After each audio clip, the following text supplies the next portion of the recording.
Assalamualaikum warahmatullahi wabarakatuh. Terima kasih atas kesempatan yang diberikan kepada saya. Perkenalkan, nama saya Asmaul Khotimah dari kelas EKIS 6C. Nah, pada kesempatan kali ini saya ingin membahas mengenai perekonomian internasional. Baiklah, langsung saja untuk materi pertama saya ingin membahas mengenai hubungan bilateral. Bilateral sendiri berasal dari kata bi yang artinya dua, sehingga dikatakan bahwa bilateral merupakan kerjasama antara dua negara di dalam beberapa bidang yang biasanya yaitu bidang ekonomi, bidang politik, bidang militer, bidang teknologi dan transportasi dan lain-lain. Adapun dari tujuan dari kerjasama bilateral ini adalah yang pertama untuk memasarkan produk dari negara kita ke negara lain atau sebaliknya. Yang kedua yaitu untuk mendapatkan bahan kebutuhan yang diperlukan apabila negara sendiri tidak mampu memproduksinya. Yang ketiga yaitu untuk memperoleh investor guna kemajuan perekonomian negara kita. Yang keempat yaitu untuk memperoleh ilmu teknik militer yang lebih maju. Dan yang kelima yaitu untuk menjalin persahabatan dengan negara lain. Nah, adapun manfaat dari hubungan tersebut yaitu yang pertama untuk menambahkan keuntungan negara sendiri tentunya. Yang kedua yaitu untuk mempererat hubungan antar negara. Yang ketiga untuk meningkatkan kesejahteraan ekonomi, dan yang keempat yaitu untuk meningkatkan ilmu pengetahuan dan teknologi. Adapun contoh kerjasama bilateral yaitu kita dapat melihat contohnya Indonesia dan Brunei, di mana kerjasama bilateral dengan Brunei Darussalam terjadi di bidang ekspor dan impor. Indonesia mengekspor berbagai bahan seperti sayuran, buah-buahan, pakaian jadi, dan kendaraan ke Brunei. Indonesia mengirim tenaga pengajar ahli ke Brunei, sementara Brunei sebagai penghasil minyak bumi terbesar di dunia mengekspor minyak buminya ke Indonesia. Kedua yaitu materi tentang kurs. Nah, kurs ini diartikan sebagai harga atau nilai suatu mata uang dalam mata uang asing. Biasanya, kurs ini ditetapkan oleh bank sentral suatu negara. Selain itu, kurs juga diartikan sebagai perbandingan nilai. Artinya, ketika kita menukarkan mata uang satu dengan mata uang lainnya, maka akan menghasilkan perbandingan nilai atau harga dari kedua mata uang tersebut. Ada beberapa cara yang dilakukan pemerintah dalam menentukan nilai tukar kurs. Adapun metode-metodenya yaitu yang pertama dengan menggunakan metode sistem kurs tetap, yang kedua yaitu dengan sistem kurs bebas atau mengambang, yang ketiga yaitu sistem tingkat mengambang terkendali. Adapun jenis-jenis kurs disebutkan oleh R. Agus Sartono dibedakan menjadi 3 jenis transaksi, yaitu yang pertama kurs beli dan kurs jual, yang kedua kurs silang, yang ketiga kurs spot atau kurs forward spot. Nah, seperti yang dijelaskan tadi bahwa kurs ini memiliki nilai. Adapun beberapa faktor yang mempengaruhi nilai kurs yaitu yang pertama perbedaan tingkat inflasi dua negara, yang kedua perbedaan tingkat suku bunga antar dua negara, yang ketiga yaitu neraca perdagangan, yang keempat utang publik, yang kelima rasio harga ekspor dan harga impor, yang keenam yaitu kestabilan politik dan ekonomi. Yang selanjutnya materi ketiga yaitu ekspor impor, di mana di dalamnya membahas mengenai tarif, pajak, dan dumping. Ekspor adalah kegiatan menjual barang ke luar negeri. Orang yang melakukan ekspor disebut eksportir. Sedangkan barang yang dijual disebut ekspor. Melimpahnya sumber daya di dalam negeri menjadi latar belakang terjadinya kegiatan ekspor. Seperti contohnya negara Indonesia melimpah akan minyak bumi dan hasil pertanian. Selain untuk mencukupi kebutuhan di dalam negeri, sebagian juga diekspor ke luar negeri. Sedangkan impor merupakan kegiatan membeli barang dari luar negeri sesuai ketentuan dan peraturan yang berlaku. Orang-orang yang melakukan impor disebut importir.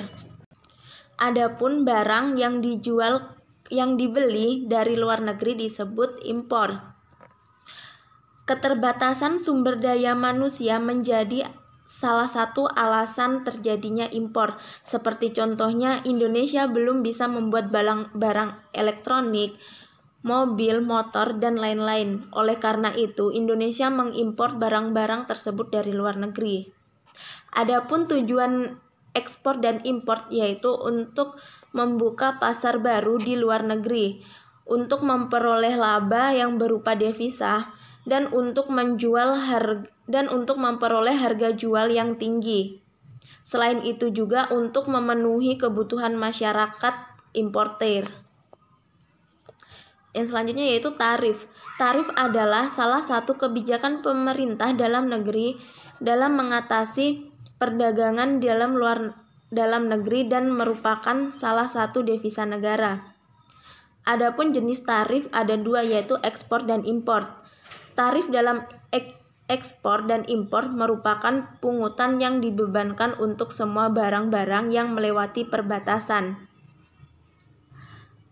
baik untuk barang yang masuk maupun barang yang keluar. Sistem tarif dalam ekspor dan impor digunakan untuk menentukan besar tarif yang berlaku ke setiap barang atau komoditi yang diperdagangkan secara internasional. Para pelaku perdagangan internasional atau ekspor-impor menggunakan pedoman berdasarkan sistem tarif yang berlaku di suatu negara. Sistem tarif yang dimaksud adalah yang pertama tarif tunggal, yang kedua tarif umum atau konvensional, yang ketiga tarif preferensi. Yang selanjutnya yaitu pajak ekspor. Pajak ekspor merupakan pajak yang dikenakan pemerintah untuk kegiatan ekspor. Objek dari pihak ini adalah BKB, barang kena pajak, dan JKP, jasa kena pajak. Pada umumnya, pajak ini hanya menyasar JKP dan BKP. Dalam kegiatannya, ekspor pada JKP, pajak hanya dikenakan pada saat penyerahan JKP ke pihak lain yang berada di luar daerah pabean. Daerah pabean adalah wilayah Republik Indonesia dan lokasi-lokasi dalam ZEE atau zona ekonomi eksklusif. Pajak dalam rangka import atau PDRI adalah pajak yang dipungut oleh Direktorat Jenderal Bea dan Cukai atau DJBC atas import barang.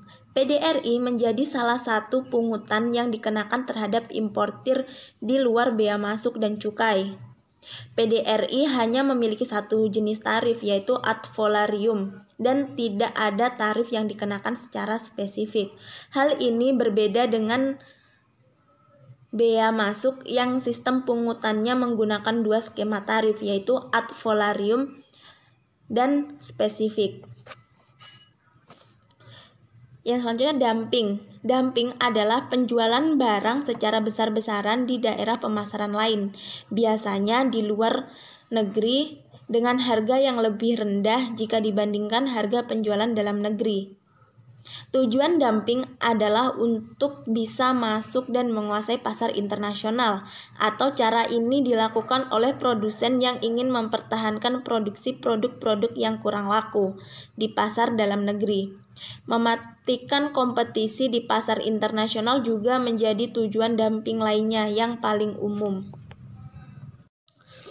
Yang selanjutnya materi keempat yaitu mengenai OBOR atau One Belt One Road. OBOR atau One Belt One Road adalah sebuah program visi global yang dicanangkan oleh Presiden Tiongkok Xi Jinping. Program ini dicetuskan untuk memperlihatkan bentuk keseriusan Tiongkok dalam rangka menghadapi persaingan global. Fokus dalam program ini adalah untuk menciptakan rute perdagangan internasional, mewujudkan peluang bisnis Tiongkok dan menciptakan koridor ekonomi skala global yang membentang lebih dari 60 negara. Obor ini merupakan bentuk inisiatif kerjasama yang ditawarkan oleh Tiongkok terhadap negara-negara lain. Obor adalah salah satu bentuk dari fenomena globalisasi yang menciptakan efek borderless bagi setiap negara yang dilaluinya. Obor merupakan proyek konektivitas ambisius Tiongkok melalui pembangunan infrastruktur dan jalur transportasi darat dan laut yang menghubungkan negaranya dari kawasan Asia, Eropa, dan Afrika. Tujuan ekonomi obor adalah untuk mengatasi kondisi ekonomi jangka pendek yang menekannya, sehingga perlu dicarikan jalan keluar yang berakar dari industri overcapacity. Mesin industri Tiongkok yang digunakan untuk melakukan produksi massal dengan efisien ternyata tampak overcapacity. Implikasinya adalah produk-produk Tiongkok tidak dapat sepenuhnya diserap oleh pasar global. Jika hal ini dibiarkan secara terus-menerus, maka akan menimbulkan kerugian yang sangat besar bagi Tiongkok, karena biaya yang dikeluarkan akan lebih besar dari biaya yang masuk. Proyek obor Cina diyakini dapat memberikan keuntungan bagi Indonesia. Dari 28 kerjasama antara Indonesia dan Cina, dalam kerangka tersebut nilainya mencapai 91 miliar US dollar atau lebih dari 1.288 triliun. Konsep obor sendiri merupakan konsep yang diadaptasi dari kejayaan masa lalu. Konsep tersebut sama halnya dengan konsep jalur sutra kuno yang berasal dari peradaban Tiongkok di masa dinasti Han. Silk Road atau jalur sutra merupakan sebuah jalur perdagangan melalui Asia yang menghubungkan antara timur dan barat dengan dihubungkan oleh pedagang, pengelana, birawan, prajurit, nomaden dengan menggunakan karavan dan kapal laut, dan menghubungkan Republik Rakyat Tiongkok dengan Suriah dan juga tempat lainnya pada waktu yang bervariasi. Pengaruh jalur ini terbawa sampai ke Korea dan Jepang. Jalur sutra juga menjadi sarana penghubung yang menghubungkan interaksi politik dan ekonomi antar peradaban kuno. Akibatnya terjadi proses alkulturasi. Tidak hanya di bidang budaya, namun juga agama, filsafat, dan teknologi. Istilah populer jalur sutra dipopulerkan oleh ahli geografi asal Jerman. Beberapa faktor utama untuk membangun jalur ini adalah dengan memperkuat komunikasi kebijakan yang dapat membantu memberikan lampu hijau bagi kerjasama ekonomi, memperkuat koneksi jalan atau infrastruktur dengan gagasan membentuk koridor transportasi yang besar dari Pasifik ke Laut Baltik dan dari Asia Tengah ke Laut Hindia. Kemudian secara bertahap membangun jaringan koneksi transportasi antara Asia Timur dan Asia Barat dan Asia Selatan. Memperkuat fasilitas perdagangan dengan fokus pada penghapusan halangan dagang dan mengambil langkah mengurangi biaya perdagangan dan investasi. Memperkuat kerjasama keuangan dengan memperhatikan khusus pada penyelesaian mata uang yang dapat mengurangi biaya transaksi dan mengurangi resiko finansial sambil meningkatkan ekonomi yang kompetitif, dan memperkuat hubungan people to people. Nah, materi yang kelima yaitu mengenai perdagangan internasional. Perdagangan internasional sendiri adalah sebuah kegiatan jual beli yang dilakukan dua pihak yang berbeda negara. Perdagangan ini bukan hanya melibatkan antar negara saja, pihak individu maupun perusahaan yang melakukan perdagangan dengan pihak dari negara lain juga disebut perdagangan internasional. Manfaat dari perdagangan internasional yaitu yang pertama dapat menjalin persahabatan antar negara. Yang kedua, memperoleh barang yang tidak dapat diproduksi oleh negeri sendiri. Yang ketiga, memperoleh keuntungan dari spesialisasi. Yang keempat, memperluas pasar dan menambah keuntungan. Terjadinya perdagangan internasional ini tentunya memiliki faktor pendorong, yaitu seperti yang pertama faktor alam atau potensi alam. Yang kedua, untuk memenuhi kebutuhan barang dan jasa dalam negeri. Yang ketiga, keinginan memperoleh keuntungan dan meningkatkan pendapatan negara. Yang keempat, adanya perbedaan kemampuan penguasaan ilmu pengetahuan dan teknologi dalam mengelola sumber daya ekonomi. Yang kelima, adanya kelebihan produk dalam negeri sehingga perlu pasar baru untuk menjual produk tersebut. Yang keenam, adanya perbedaan keadaan seperti sumber daya alam, iklim, tenaga kerja, budaya, dan jumlah penduduk yang menyebabkan adanya perbedaan hasil produksi dan adanya keterbatasan produksi. Yang ketujuh, yaitu adanya kesamaan selera terhadap satu bidang. Yang kedelapan, keinginan membuka kerjasama hubungan politik dan didukung dari negara lain. Dan yang kesembilan yaitu terjadinya era globalisasi sehingga tidak satu negara pun di dunia dapat hidup sendiri. Nah, itulah tadi faktor-faktor pendorong terjadinya perdagangan internasional. Materi keenam yaitu mengenai TKI dan devisa negara. Pengertian TKI sendiri terdapat dalam pasal 1 ayat 2 Undang-Undang Nomor 13 Tahun 2003 tentang Ketenagakerjaan yang disebutkan bahwa tenaga kerja adalah setiap orang yang mampu melakukan pekerjaan guna menghasilkan barang atau jasa baik untuk memenuhi kebutuhan sendiri atau masyarakat. Pengertian tenaga kerja dalam undang-undang tersebut menyempurnakan pengertian tenaga kerja dalam Undang-Undang Nomor 14 Tahun 1969 tentang pokok-pokok tenaga kerja yang memberikan pengertian tenaga kerja adalah setiap orang yang mampu melakukan pekerjaan baik dalam maupun di luar hubungan kerja guna menghasilkan barang atau jasa untuk memenuhi kebutuhan masyarakat.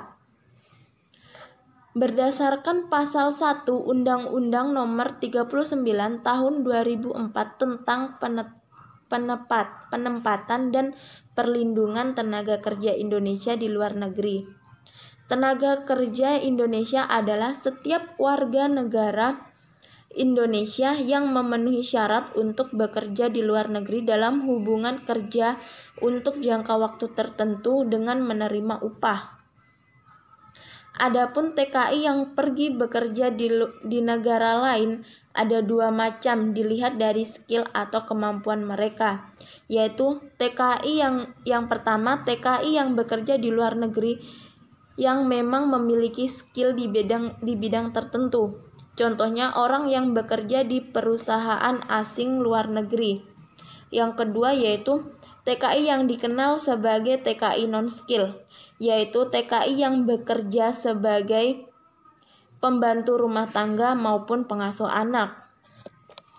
Yang dimana TKI non-skill ini berkontribusi lebih banyak dibandingkan dengan yang mempunyai skill. Mereka berkontribusi sebesar 90% dari permintaan pasar di luar negeri. Adanya TKI ini atau tenaga kerja Indonesia ini yang bekerja di luar negeri, selain ditunjukkan untuk mengurangi jumlah pengangguran dalam negeri, TKI juga disebut sebagai salah satu sumber pendapatan devisa negara. Maka dari itu sering disebut juga sebagai pahlawan devisa karena menambah mata uang asing di kas negara. Umumnya TKI akan mengirimkan sebagian dari penghasilan mereka ke tanah air. Ada yang mengirim untuk membantu keluarga mereka dan yang memang mengalokasikan uang tersebut untuk tabungan mereka ketika kembali ke tanah air. Ketika TKI mengirimkan uang mereka ke dalam negeri, terjadi sumbangan devisa negara karena TKI ini harus membeli rupiah dengan menggunakan mata uang asing tersebut. Yang ketujuh yaitu mengenai materi tentang IMF, World Bank, APEC, ASEAN, Uni Eropa, dan Liga Arab. Yang pertama yaitu IMF atau International Monetary Fund adalah sebuah lembaga Bretton Woods dan berpusat di Washington DC yang didirikan pada tahun 1994. Pada awal beroperasi tahun 1947, IMF memiliki 31 negara anggota dan sekarang telah meningkat menjadi 188 negara. IMF ini dirancangkan untuk menghindari terulangnya kebijakan ekonomi buruk yang turut mengakibatkan depresi besar atau Great Depression pada tahun 1930. IMF memberikan bantuan keuntungan dan bekerja dengan pemerintah untuk memastikan pengeluaran negara yang dapat dipertanggungjawabkan. Yang kedua yaitu World Bank. World Bank adalah organisasi global yang bekerja untuk memberikan pinjaman kepada negara-negara berkembang untuk membantu mereka menghilangkan kemiskinan. Sama seperti halnya IMF, World Bank juga didirikan dalam konferensi Bretton Woods yang diadakan di Washington DC pada tahun 1994. IMF dan World Bank ini merupakan dua organisasi yang mirip namun berbeda. Adapun perbedaan yang mendasar antara IMF dan World Bank adalah sebagai berikut. Yang pertama yaitu IMF meminjamkan uang kepada bank sentral, sedangkan World Bank meminjamkan uang kepada pemerintah. Yang kedua, utang dari IMF akan masuk ke cadangan bank sentral untuk menstabilkan nilai tukar mata uang atau membiayai impor.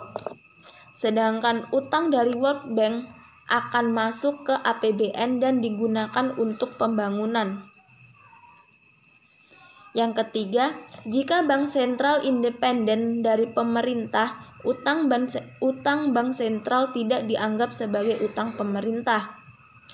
Pada masa BI masih di bawah presiden, urusan utang dengan IMF ditandatangani oleh presiden. Saat ini BI sudah independen dan urusan utang BI sudah independen dan urusan utang dengan IMF tidak melibatkan pemerintah atau presiden. Itulah tadi beberapa perbedaan mendasar antara IMF dan World Bank. Yang ketiga yaitu mengenai ASEAN. ASEAN sendiri merupakan singkatan dari Association of Southeast Asian Nations atau Perhimpunan Bangsa-Bangsa Asia Tenggara. Organisasi ini adalah organisasi kawasan yang mewadahi kerjasama antar negara di Asia Tenggara sejak tahun 1967. Adapun tujuan ASEAN sendiri adalah untuk menciptakan pemeliharaan dan peningkatan perdamaian, keamanan, ketahanan, dan kawasan bebas senjata nuklir serta senjata pemusnahan massal. Selain itu, ASEAN menciptakan kerjasama di bidang perdagangan, penanaman modal, ketenagakerjaan, pengentasan kemiskinan masyarakat, dan pengurangan kesenjangan pembangunan di kawasan. Yang keempat yaitu APEC. APEC merupakan singkatan dari Asia Pacific Economic Cooperation atau Kerjasama Ekonomi Asia Pasifik. Yang kelima adalah Uni Eropa. Uni Eropa adalah organisasi kerjasama regional di bidang ekonomi dan politik negara di Eropa, juga merupakan organisasi antar pemerintah dan supranasional yang beranggotakan negara-negara Eropa. Tujuan utama dari pembentukan Uni Eropa yaitu yang pertama, terjalinnya kerjasama antar negara anggota di bidang ekonomi yang fokus terhadap keleluasaan gerak sumber produksi manusia atau sumber tenaga kerja, hasil produksi dan jasa tanpa tarif atau minimal dengan keseragaman tarif yang rendah. Yang kedua yaitu terjalinnya kerjasama antar negara anggota di bidang politik sehingga dapat mengurangi dampak negatif rivalitas antar negara-negara besar di Eropa yang telah ada sejak dahulu kala sehingga bisa menghindari terjadinya perang kembali di Eropa serta menjadi salah satu kekuatan dunia dalam regulasi internasional. Yang keenam yaitu Liga Arab. Inggris sebagai penguasa sebagian besar daerah Arab pada abad ke-19 menyadari bahwa di Arab telah tumbuh pan-Arabisme. Inggris menyadari hal ini dengan membantu Arab untuk melakukan gerakan revolusi melawan Kesultanan Utsmaniyah yang merupakan lawan dari Inggris pada Perang Dunia Pertama.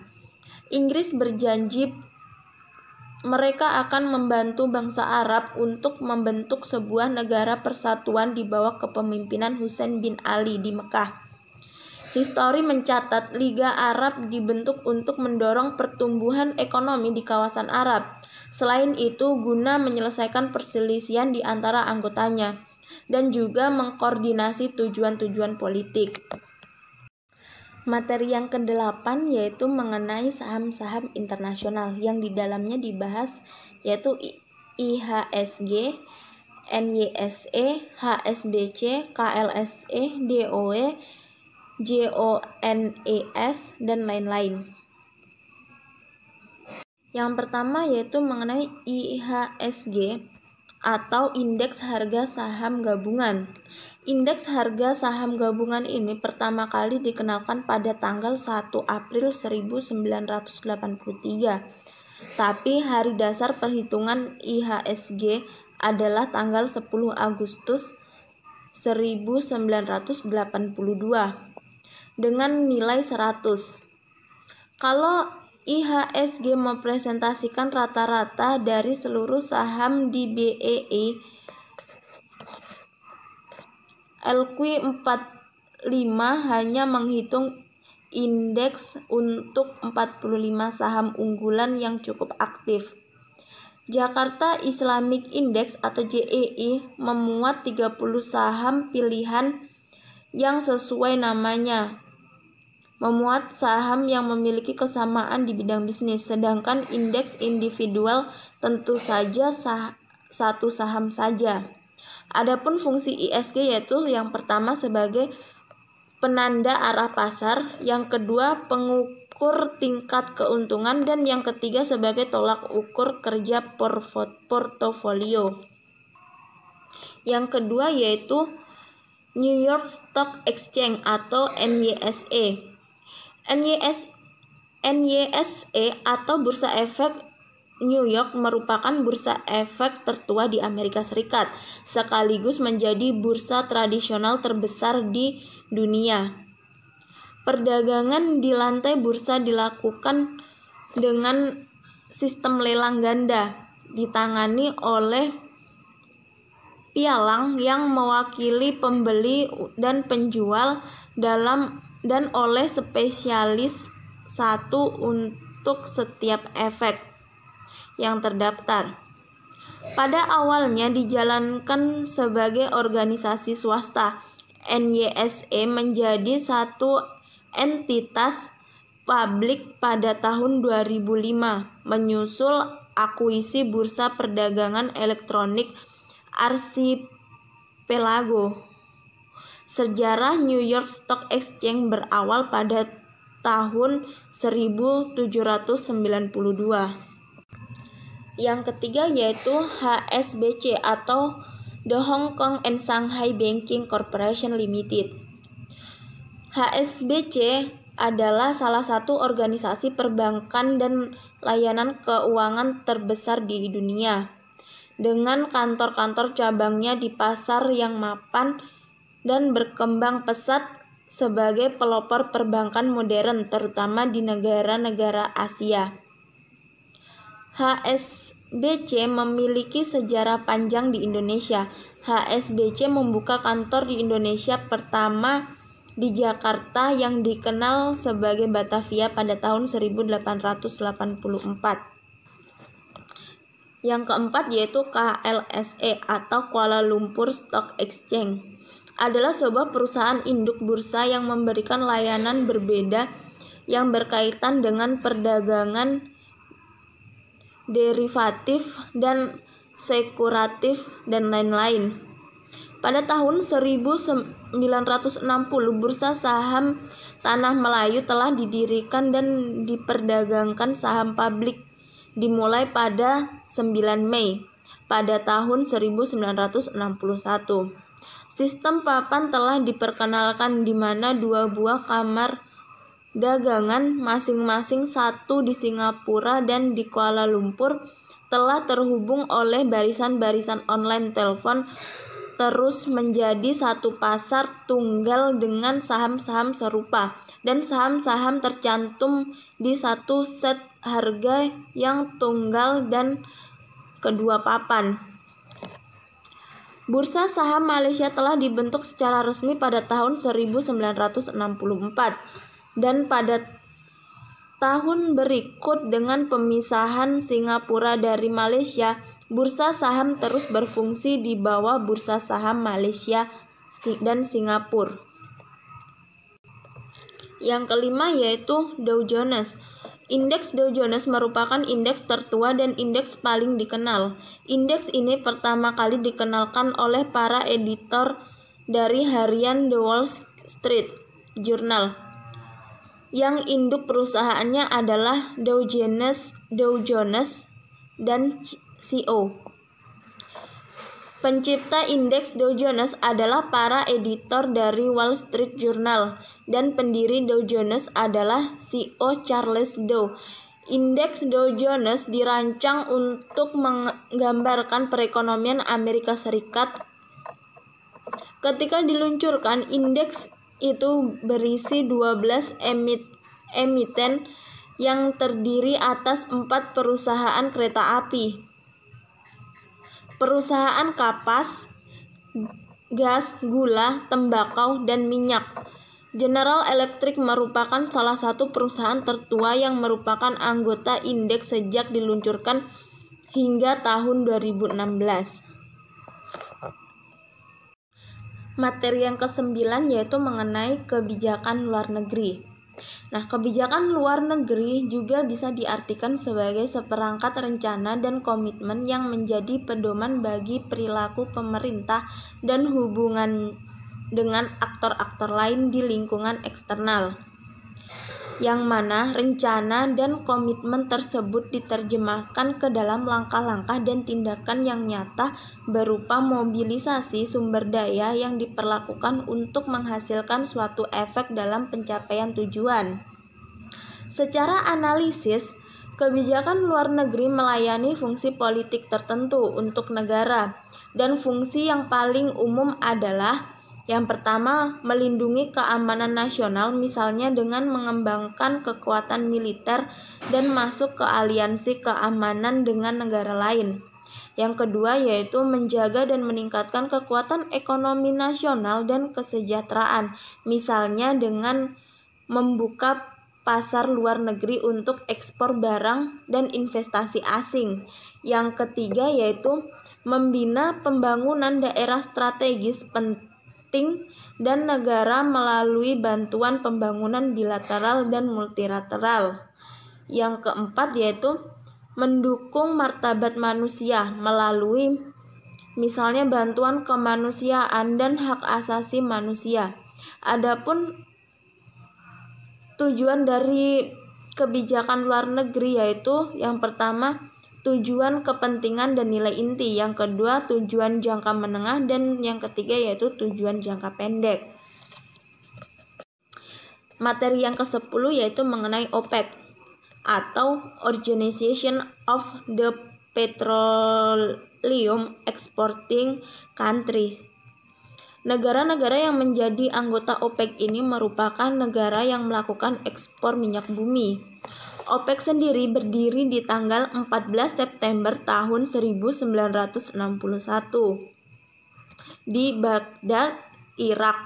Negara pendiri dari OPEC yaitu ada 5 negara. Yang pertama ada Irak, Iran, Kuwait, Arab Saudi, serta Venezuela. Sesudah penyelenggaraan konferensi Baghdad 10-14 Agustus tahun 1960 yang diikuti oleh 5 negara produsen minyak terbesar di dunia, markas OPEC pada awalnya ini berlokasi di Jenewa. Pada tahun 21 Januari 1961 sampai Agustus 1966 yang kemudian pindah ke Wina, Austria. Pada awal dibentuknya itu sudah menjadi kesepakatan bahwa OPEC ini mempunyai tujuan untuk dapat menjaga kestabilan harga minyak internasional untuk kepentingan negara-negara yang menjadi anggotanya. OPEC sendiri didirikan dengan tujuan-tujuan berikut, yaitu yang pertama tujuan ekonomi, di mana tujuan ekonomi ini untuk mempertahankan harga minyak dan menentukan harga sehingga menguntungkan negara-negara produsen. Yang kedua yaitu tujuan politik, yaitu mengatur hubungan dengan perusahaan-perusahaan minyak asing atau pemerintah negara-negara konsumen. Untuk mencapai tujuan ini, OPEC pun telah menyusun berbagai strategi, misalnya koordinasi dan unifikasi kebijakan perminyakan antar negara anggota, menetapkan strategi yang tepat untuk melindungi negara anggotanya, menerapkan cara-cara untuk menstabilkan harga minyak di pasar internasional sehingga tidak terjadi fluktuasi harga, menjamin income yang tetap bagi negara-negara produsen minyak, menjamin suplai minyak bagi konsumen, menjamin kembalinya modal investor di bidang minyak secara adil. OPEC juga memiliki kebijakan-kebijakan lain, yaitu yang pertama, menyatukan kebijakan perminyakan antara negara-negara anggota. Yang kedua, memenuhi kebutuhan dunia akan minyak bumi. Yang ketiga, menstabilkan harga minyak dunia. Yang keempat, menentukan kebijakan-kebijakan untuk melindungi negara anggota. Sesuai dengan status OPEC pasal 9, organisasi OPEC terdiri dari yang pertama, konferensi. Konferensi adalah organ tertinggi yang bertemu 2 kali dalam setahun. Tetapi pertemuan ekstra OPEC dapat dilaksanakan jika diperlukan. Yang kedua yaitu Dewan Gubernur. Dewan Gubernur terdiri dari gubernur yang dipilih oleh masing-masing anggota OPEC untuk duduk dalam dewan yang bersidang setidaknya 2 kali dalam setahun. Tugas dewan adalah melaksanakan keputusan konferensi, mempertimbangkan dan memutuskan jalan laporan yang disampingkan oleh Sekretaris Jenderal, memberikan rekomendasi dan laporan kepada pertemuan konferensi OPEC, membuat anggaran keuangan organisasi dan menyerahkan kepada sidang konferensi setiap tahun, mempertimbangkan semua laporan keuangan dan menunjuk seorang auditor untuk masa tugas selama 1 tahun. Yang ketiga yaitu sekretariat.